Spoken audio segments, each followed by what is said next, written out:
ನಮಸ್ಕಾರ ಸ್ನೇಹಿತರೆ.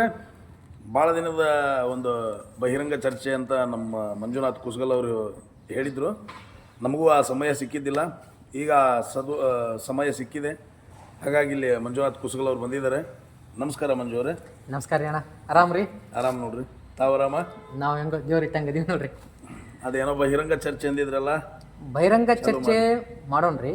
ಅದಕ್ಕಿಂತಲೂ ಮುಂಚೆ ಸೇವಕನ ಮುಖವಾಡ ಹಾಕಿಕೊಂಡು ರಾಜಕೀಯವಾಗಿ ನೆಲೆಯೂರಬೇಕಂತ ಕುತಂತ್ರ ನಡೀತಾ ಇದೆ ಅಲ್ಲ, ಅದ್ರ ಬಗ್ಗೆ ಮಾತಾಡ್ರಿ ರಾಜು ಅಣ್ಣ ಅವರೇ. ಯಾವ ಕುತಂತ್ರ, ಯಾವ ರಾಜಕೀಯ, ಯಾವ ಮುಖವಾಡ, ಸ್ವಲ್ಪ ನಮ್ಗೆ ಸ್ಪಷ್ಟನೆ ಕೊಟ್ರೆ ನಾವೇನು ಅಂತ ಹೇಳ್ಬೋದು. ನೀವು ದಿನಂಪ್ರತಿ ವಿಡಿಯೋ ಮಾಡ್ತೀರಿ, ನಾನು ನೋಡ್ತಾ ಇರ್ತೀನಿ ನಿಮ್ಮ ವಿಡಿಯೋಗಳನ್ನ. ನೀವು ವಿಡಿಯೋ ಮಾಡೋದ್ರಲ್ಲಿ ತಪ್ಪಿಲ್ಲ, ಆದರೆ ನೀವು ವಿಡಿಯೋ ಮಾಡುವ ಬರೋದಲ್ಲಿ ನಮ್ಮ ತಾಲೂಕನ್ನ ಮರೆತು ಬಿಟ್ಟಿರಿ. ಯಾಕೆ? ನಾವು ತಾಲೂಕನ್ನು ಮರ್ತಿಲ್ಲ. ತಾಲೂಕು ಯಾಕೆ ಮರೆಯೋಕ್ಕಾಗುತ್ತೆ? ನಾವು ಆ ಕ್ಷೇತ್ರದವ್ರು ಅಂದಾಗ ಆ ತಾಲೂಕಿನ ಬಗ್ಗೆ ನಾವು ವಿಚಾರ ಮಾಡಬೇಕಾಗತ್ತೆ. ಮತ್ತು ನಿಮ್ಮ ಕಣ್ಣಿಗೆ ಶಿರಟ್ಟಿ ತಾಲೂಕು ಕಾಣಿಸ್ಲಿಲ್ಲ ಅಂತೀನಿ. ಯಾಕಂದರೆ ಇಲ್ಲಿ ನಾಟಕೀಯವಾಗಿ ನೆಲೆಯೂರಬೇಕಂತ ರಾಜಕೀಯ ನಾಟಕೀಯ ಮಾಡ್ಲಿಕ್ಕತ್ತಾರ. ಉದಾಹರಣೆ ಹೇಳ್ಬೇಕಂತ ಬಿ ಟಿ ಚಂದ್ರಶೇಖರ್ ಯಾರು ಈತ, ಯಾವ ಊರು, ಎಲ್ಲಿಂದ ಬಂದ, ಏನು ಈತನ ಉದ್ದೇಶ, ಇದ್ರ ಬಗ್ಗೆ ಒಂದಿನ ವಿಡಿಯೋ ಮಾಡ್ತೀರಿ. ಯಾಕ ನೀವೇನು ಕಣ್ಣಿದ್ದು ಕುರುಡ್ರಾಗಿರಿ, ಇದ್ರ ಬಗ್ಗೆ ಮಾತಾಡಲ್ಲ? ಕುರುಡರ ಪ್ರಶ್ನೆ ಅಂತಲ್ಲ ರೀ. ಈಗ ಒಂದು ಊರು, ಒಂದು ಕ್ಷೇತ್ರ ಅಂತ ಬಂದಾಗ ಯಾರಾದರೂ ಈ ನಮ್ಮ ಪ್ರಪಂಚದೊಳಗೆ, ಈ ನಮ್ಮ ದೇಶದೊಳಗೆ ಯಾರು ಬಂದ್ರೂ ಅದು ಆಕಾಂಕ್ಷಿ ಆಗ್ಬೋದು. ಅಲ್ಲಿ ಒಬ್ಬ ರಾಜಕೀಯವಾಗಿ ಫೈಟೌಟ್ ಮಾಡ್ಬೋದು. ಆ ಒಂದು ಹಕ್ಕು ಪ್ರತಿಯೊಬ್ಬ ಭಾರತೀಯಲ್ಲೂ ಐತಿ. ಆದ್ರೆ ಇದ್ರ ಬಗ್ಗೆ ನಾನು ವಿಚಾರ ಮಾಡಿದ್ದಿಲ್ಲ. ಇವ್ರದನ್ನು ಇನ್ಮೇಲೆ ನಾವು ಒಂದು ಸ್ವಲ್ಪ ಗಮನಕ್ಕೆ ತಗೊಳ್ಳೋಣ. ಇವರು ಚಿಕ್ಕಮಗಳೂರೇನು ಫಸ್ಟು. ಯಾಕಂದ್ರೆ ನಮ್ಮ ಶಿರಟ್ಟಿ ತಾಲೂಕಿನಲ್ಲಿ ಆಕಾಂಕ್ಷಿಗಳಿಲ್ಲ, ಲೀಡ್ರುಗಳಿಲ್ಲನು. ಎಲ್ಲೋ ಯಾವುದೋ ಊರಿಂದ ಬಂದು ಇಲ್ಲಿ ರಾಜಕೀಯ ಮಾಡ್ಬೇಕಂದ್ರೆ ಇಲ್ಲಿಯ ಲೀಡ್ರುಗಳಿಗೆ ಏನಾರು ಪೇಮೆಂಟ್ ಏನಾರು ಆಗೈತೇನು ನಿಮ್ಮ ಪ್ರಕಾರ? ಯಾಕೆ ಈ ಥರ ಏನು ಮಾತಾಡೋಂಗಿಲ್ಲ? ಇದ್ರ ಬಗ್ಗೆ ಯಾರೂ ಧ್ವನಿ ಎತ್ತಾಕತ್ತಿಲ್ಲ. ಪೇಮೆಂಟಿನ ಪ್ರಶ್ನೆ ಅಂತಲ್ಲ. ಇವತ್ತವರು ನಾನೊಬ್ಬ ರೈತೋದಯ ರಾಜ್ಯಾಧ್ಯಕ್ಷ ಅಂತ ಬಂದು ಪ್ರತಿಯೊಬ್ಬರ ಒಬ್ಬ ಬಡವರದಾಗಲಿ ಒಂದು ರಸ್ತೆ ಕಾಮಗಾರಿದಾಗಲಿ ಎಲ್ಲವನ್ನು ಪ್ರಸ್ತಾವನೆ ಮಾಡಾಕತ್ತಾರ. ನಾವು ಅದನ್ನು ಕೇಳಾಕತ್ತೀವಿ, ಇಲ್ಲ ಅಂತಲ್ಲ.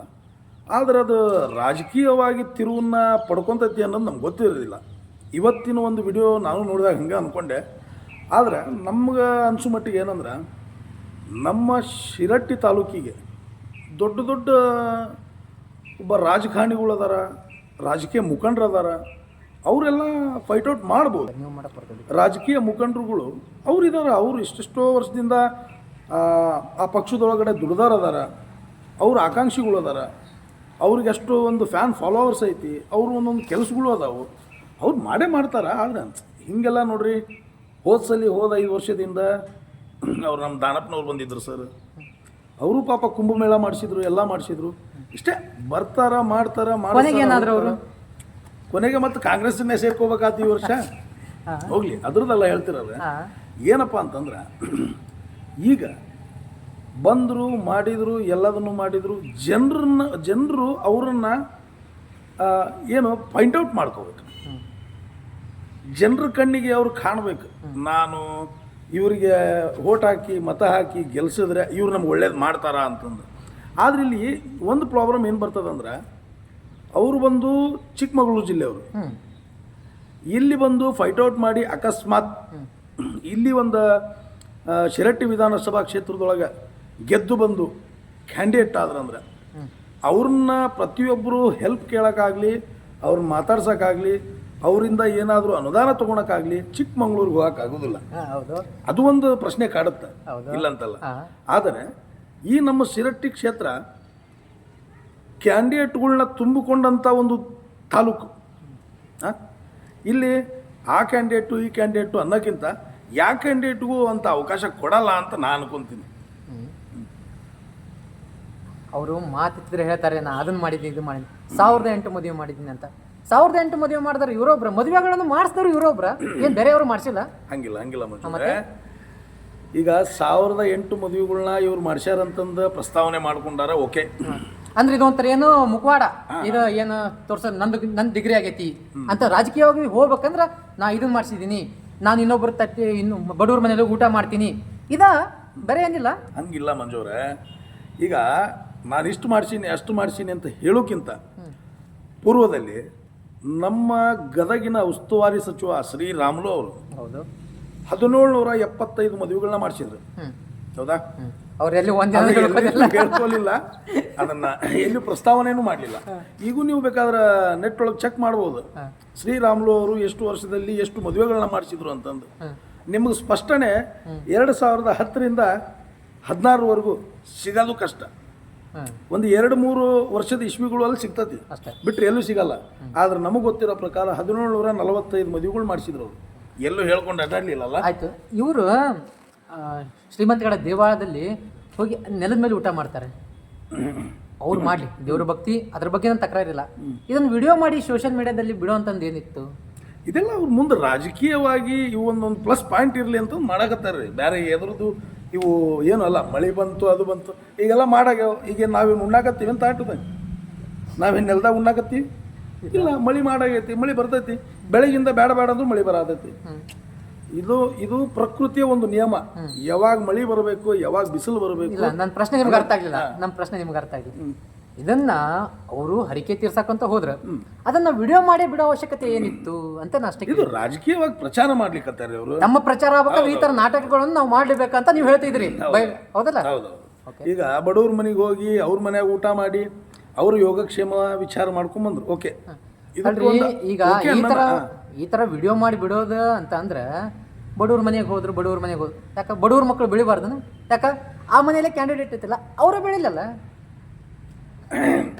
ಇದಕ್ಕೆ ನಾನೇನು ಹೇಳಿ ಸರ್, ಈಗ ಒಬ್ಬ ಆಕಾಂಕ್ಷಿ ಜನರ ದೃಷ್ಟಿ ಒಳಗಡೆ ಬರ್ಬೇಕಂದ್ರೆ ಇವನ್ನೆಲ್ಲ ಒಂದು ಡ್ರಾಮಾ ಮಾಡ್ಬೇಕಾಗ್ತದೆ. ನಾವಾದ್ರೂ ಅಷ್ಟೇ, ನೀವಾದ್ರೂ ಅಷ್ಟೇ, ಇನ್ನೊಬ್ರಾದ್ರೂ ಅಷ್ಟೇ. ಇಲ್ಲ ಸರ್, ನಮ್ ತಗೋಬೇಡಿ, ನಾವು ಡ್ರಾಮಾ ಮಾಡಕ್ ಬಂದಿಲ್ಲ ಇಲ್ಲಿ. ಆ ಒಂದು ರಾಜಕೀಯವಾಗಿ ಈ ಡ್ರಾಮಾಗಳೇ ಮೇನ್ ಅಲ್ಲಿ ಪಾಯಿಂಟ್ ಔಟ್ ಆಗೋದು. ಅಂದ್ರೆ ನೀವು ಹೇಳ್ತಾರೆ ಚಂದ್ರಶೇಖರ್ ಬಿಟಿ ಅವ್ರು ಮಾಡ್ತಾ ಇದ್ರು ಡ್ರಾಮಾ ಅಂತ. ಅವ್ರದ್ದೇ ಅಂತ ಹೇಳ್ತಿಲ್ಲ, ಬಟ್ ಯಾರೋ ಒಬ್ಬ ಕ್ಯಾಂಡಿಡೇಟ್ ಬಂದ್ರು ಡ್ರಾಮಾ. ಅವ್ರು ಬಂದ್ರೆ ಈ ಚಂದ್ರಶೇಖರ್ ಬಿಟಿ ಅವ್ರು ಮಾಡ್ತಾ ಇರೋದೇನು ಡ್ರಾಮಾ? ಹೌದು ಅಲ್ವೋ? ಅದೇ ರೀ, ರಾಜಕೀಯವಾಗಿ ಮಾಡ್ತಿರೋ ಡ್ರಾಮಾನೇ ಅಂತ ಹೇಳ್ತೀರ. ಅವ್ರು ಮಾಡಿದ್ರು ಅಷ್ಟೇ, ನಾವು ಮಾಡಿದ್ರು ಅಷ್ಟೇ. ಯಾರು ಮಾಡಿದ್ರು ಡ್ರಾಮಾನೇ ಮಾಡೋದು. ಯಾಕಂದ್ರೆ ಜನರ ಕಣ್ಣಿಗೆ ನಾವು ಒಳ್ಳೆಯವರು ಅಂತ ತೋರ್ಸ್ಕೊಳಕ್ಕೋಸ್ಕರ. ಹೌದಾ? ಯಾಕ ಮುಂದಿನ ಅವರ ರಾಜಕೀಯ ಜೀವನ ಚೆನ್ನಾಗಿರ್ಲಿ ಅನ್ನೋದಕ್ಕೋಸ್ಕರ. ಇದು 1ನೇ ಮೆಟ್ಟಿಲು 2ನೇ ಮೆಟ್ಟಿಲು ಅಂತಾರಲ್ಲ, ಹಂಗಿದೆ. ನನಗೊಂದು ಡೌಟ್ ಕಾಣುತ್ತೆ ಯಾವಾಗಲೂ. ಹೇಳ್ರಿ. ಇದೆಲ್ಲ ಡ್ರಾಮಾ ಅಂತ ಎಲ್ಲರಿಗೂ ಗೊತ್ತು. ಹೌದು. ಆದರೂ ಅವರಿಂದ ಎಲ್ಲರೂ ಅಂತಲ್ಲ, ಕೆಲವೊಂದಿಷ್ಟು ಜನ ಅದ್ರೊಳಗೆ ಅಡ್ಡಾಡ್ರು ಚಲೋರ, ಅದ್ರೊಳಗೆ ಕೆಲವೊಂದಿಷ್ಟು ಜನ ಚಲೋದ್ರು ಅದಾರ. ಆದರೆ ಅಡ್ಡಾಡ್ತಾರೆ, ಅವ್ರಿಗೆ ಗೊತ್ತಾಗೋದಿಲ್ಲ ಇವರು ಇದು ಮಾಡ್ತಾರೆ ಡ್ರಾಮಾ ಅಂತ. ಡ್ರಾಮಾ ಅಂತ ಅದು ಗೊತ್ತಿದ್ರು ಅಡ್ಡಾಡ್ಬೇಕು ಅಂತೀರಿ? ಅದು ಅವ್ರವ್ರು ಬಿಟ್ಟಿದ್ರಿ. ಯಾಕಂದ್ರೆ ಇವತ್ತು ಯಾವುದೂ ನಾವು ಲೈಟ್ ಸ್ವಿಚ್ ಹಾಕ್ಲಾರ್ದ ಬಟನ್ ಬಲ್ಬ್ ಹತ್ತೋದೇ ಇಲ್ಲ. ಇವತ್ತು ಗಾಡಿಗೆ ನಾವು ಪೆಟ್ರೋಲ್ ಹಾಕಲಿಲ್ಲ ಅಂದ್ರೆ ಗಾಡಿ ಮೂನೇ ಆಗೋದಿಲ್ಲ. ಹಾಗಾಗಿ ಎಲ್ಲವೂ ಇರ್ತಾವ ಹಿಂದ್ಗಡೆ. ಆ ಪೇಮೆಂಟ್ ಅಂತ ಇರ್ತದ, ಅವ್ರ ಖರ್ಚು ಅಂತ ಇರ್ತದ, ಅವ್ರದ್ದೆಲ್ಲದೂ ಇರ್ತದೆ. ಹಾಗಾಗಿ ಅವ್ರು ಹಿಂದ್ಗಡೆ ಇರ್ತಾರಷ್ಟೇ, ಬೇರೆ ಏನು ಇರೋದಿಲ್ಲ. ನಿಮಗೆ ಇನ್ನೊಂದು ಪ್ರಶ್ನೆ, ರಾಜಕೀಯ ಸಮಾಜ ಸೇವೆನೋ ಅಥವಾ ಬಿಸ್ನೆಸ್? ರಾಜಕೀಯನೇ ಬೇರೆ, ಸಮಾಜ ಸೇವೆನೇ ಬೇರೆ. ಇವರು ರಾಜಕೀಯಕ್ಕೆ ಅಂತ ಬಂದು ಸಮಾಜ ಸೇವೆ ಹೆಸರನ್ನ ಕೆಡಿಸಬಾರ್ದು. ಇದು ನನಗೆ ಅನಿಸಿದ್ದೊಂದು ಅಭಿಪ್ರಾಯ.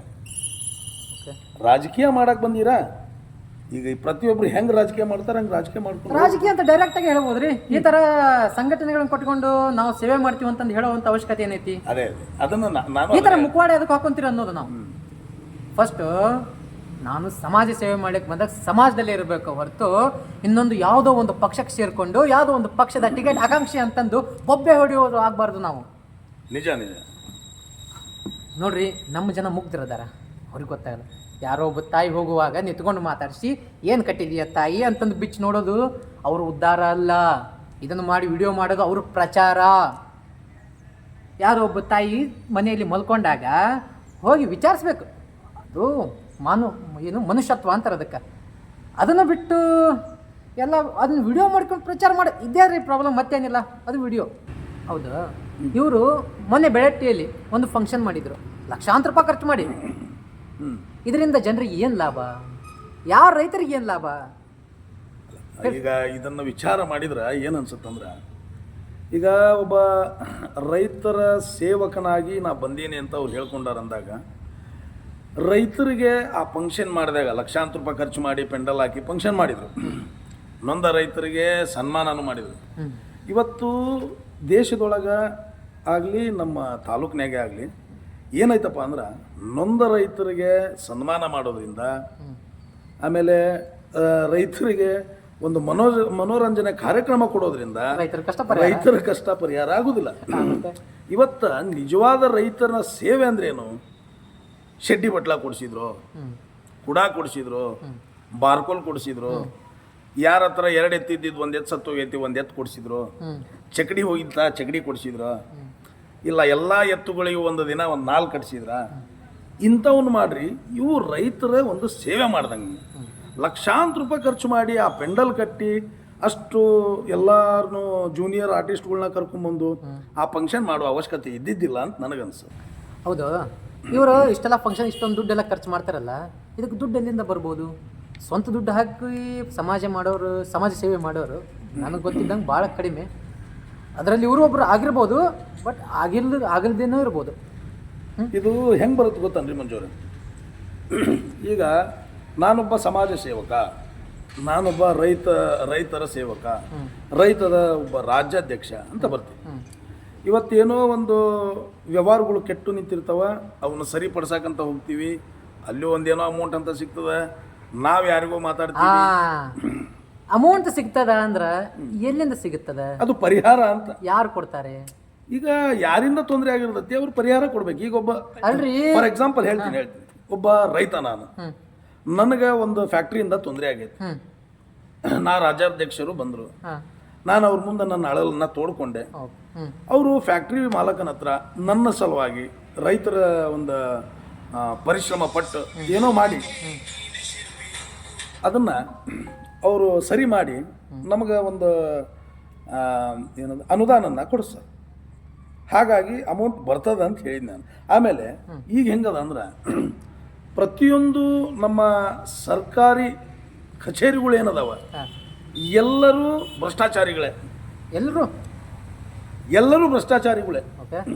ಅದರಲ್ಲಿ ಬೆರಳೆಣಿಕೆಯಷ್ಟು ಜನ ಭ್ರಷ್ಟಾಚಾರಿಗಳು ಇಲ್ಲ ಅಂತ ಹೇಳ್ಬೋದು. ಆದ್ರೆ ನಿಖರವಾಗಿ ಇವರೇ ಅಂತ ಹೇಳಕ್ಕಾಗಲ್ಲ, ಎಲ್ಲರೂ ಭ್ರಷ್ಟಾಚಾರಿಗಳೇ. ಇವತ್ತು ನೀ ತಪ್ಪು ಮಾಡಕತ್ತೀಪ ಅಂತ ನಾವು ಹೋಗಿ ಅದನ್ನು ವಿರೋಧಿಸ್ತೀನಿ, ನಾ ಖಂಡಿಸ್ತೀನಿ ಅಂದಾಗ ನನಗೆ ಅಮೌಂಟ್ ಅಂತ ಸಿಗುತ್ತಾ, ಆಮೇಲೆ ಒಂದು ಡೊನೇಷನ್ ಅಂತ ಸಿಗುತ್ತಾ. ಯಾಕಂದ್ರೆ ನಾನು ಒಂದು ಸೇವೆ ಮಾಡ್ತಿದ್ದೀನಲ್ಲ, ಜನರ ಸೇವೆ ಮಾಡ್ತಿದ್ದೀನಿ. ರಾಜಕೀಯವಾಗಿ ಹೇಳಿದ್ನಲ್ರಿ, ಭ್ರಷ್ಟಾಚಾರಿಗಳು ಇವ್ರಿಗೆ ಕೊಡ್ತಾರೆ. ಹಂಗಾರೆ ಭ್ರಷ್ಟಾಚಾರಿಗಳ ಕಡೆಯಿಂದ ಬಿಟಿ ಚಂದ್ರಶೇಖರ್ ಅವರು ದುಡ್ಡು ತಗೊಂತ ಇದಾರೆ ಅಂತೀರಾ? ಪ್ರತಿಯೊಬ್ಬ ಜನಸೇವೆ ಮಾಡ್ತೀನಿ ಅಂತ ಮುಖವಾಡ ಹಾಕೊಂಡ್ ಬರ್ತಾನಂತ ನೀವು ಅಂದ್ರಲ್ಲ, ಪ್ರತಿಯೊಬ್ಬನು ಮಾಡೋ ಕರ್ತವ್ಯನೇ ಅದು. ಇಲ್ಲ, ಅದರಲ್ಲಿ ಒಳ್ಳೆ ಮನುಷ್ಯರು ಇದಾರೆ, ನಾನು ನೋಡಿದ್ದೀನಿ.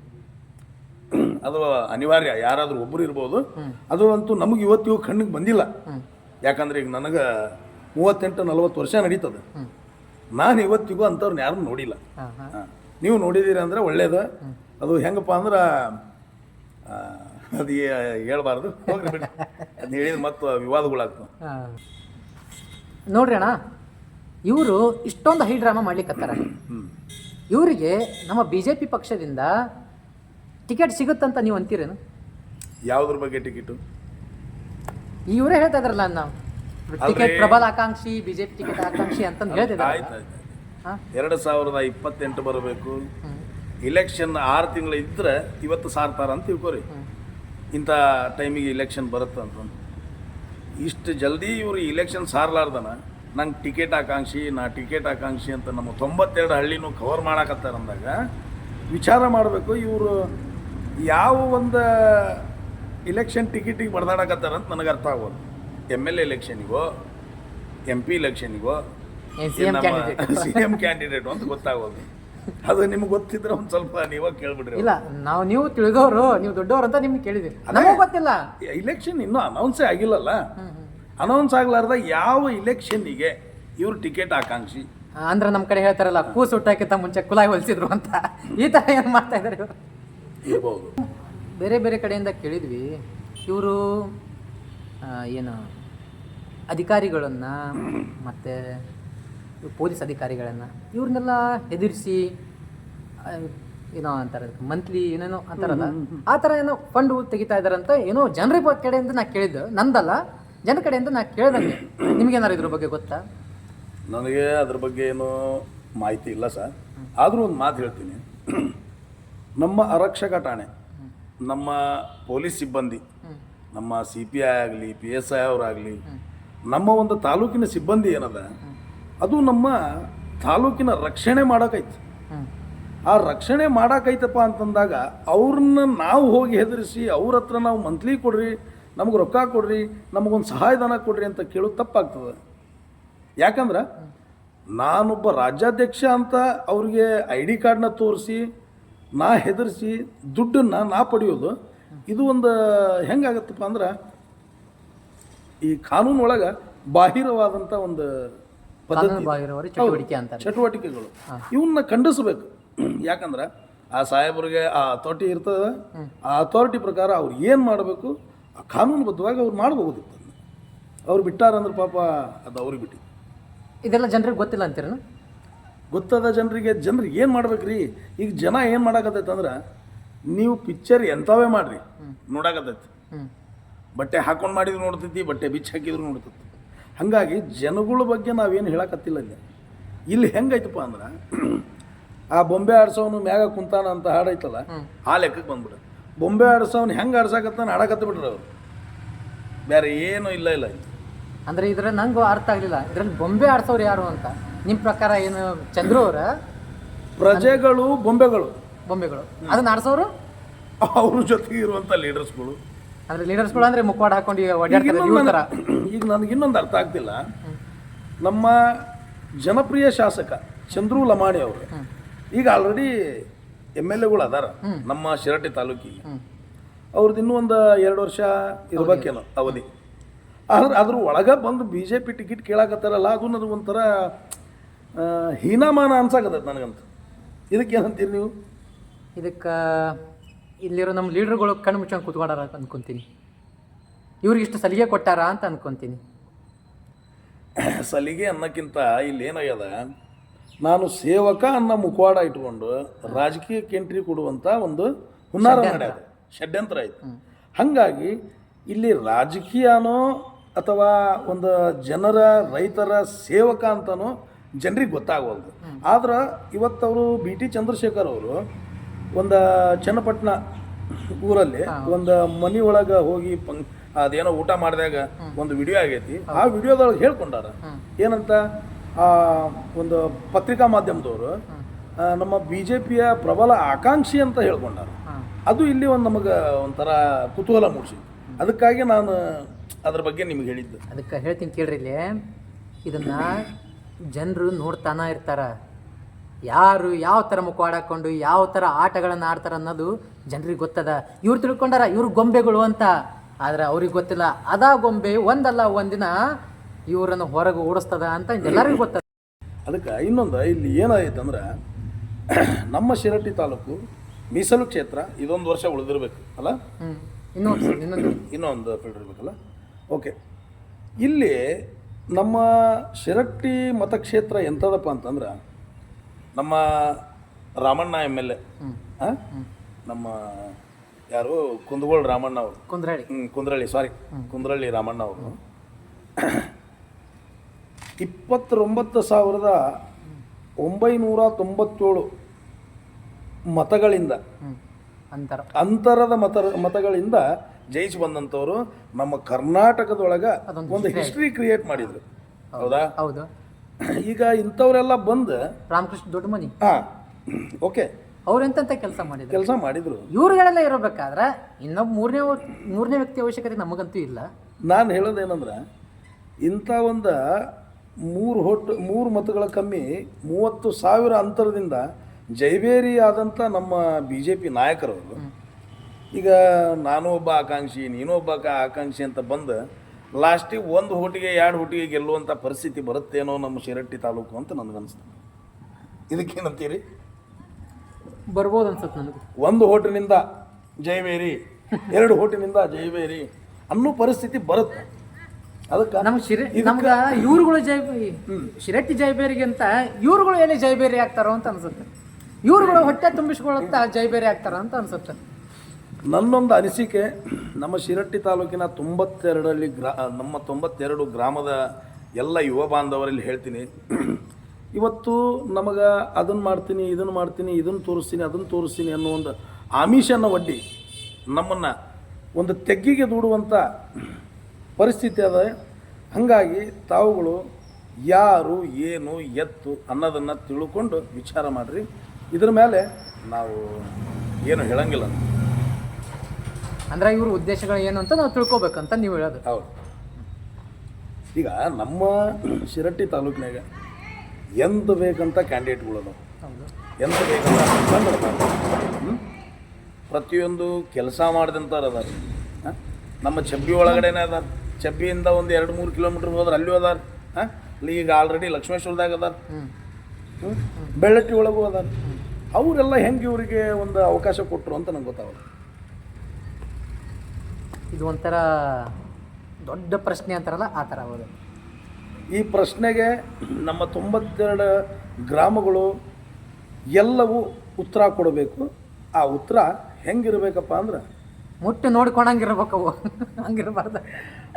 ನಮ್ಮನ್ನು ಒಡೆದು ಆಳ್ತೀನಿ ಅಂತ ಯಾರೇ ಬರಲಿ ಅವರಿಗೆ ಒಂದು ಆ ಉತ್ತರ ಮುಟ್ಟು ನೋಡ್ಕೊಳುವಂಥ ಪ್ರಯತ್ನ ಇರಬೇಕು, ಪರಿಸ್ಥಿತಿ ಇರಬೇಕು, ಆ ಒಂದು ಸ್ಥಾನ ಇರಬೇಕು.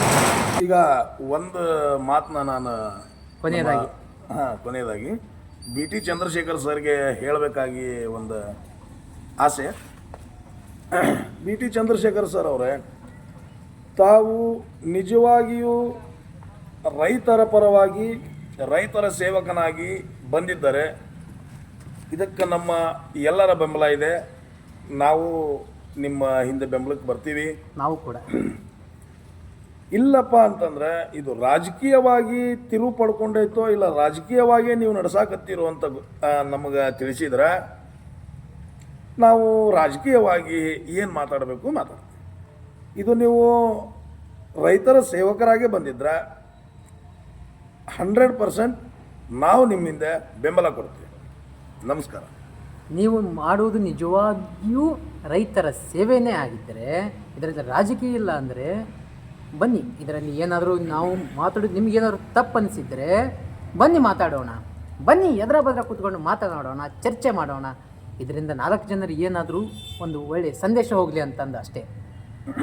ಜನರಿಗೆ ಅರ್ಥ ಆಗುತ್ತಂತ ನಿಮ್ಮ ವಿಚಾರ. ನಿಜ. ಬರೋಣ್ರಿ. ನಮಸ್ಕಾರ. ಓಕೆ, ನಮಸ್ಕಾರ.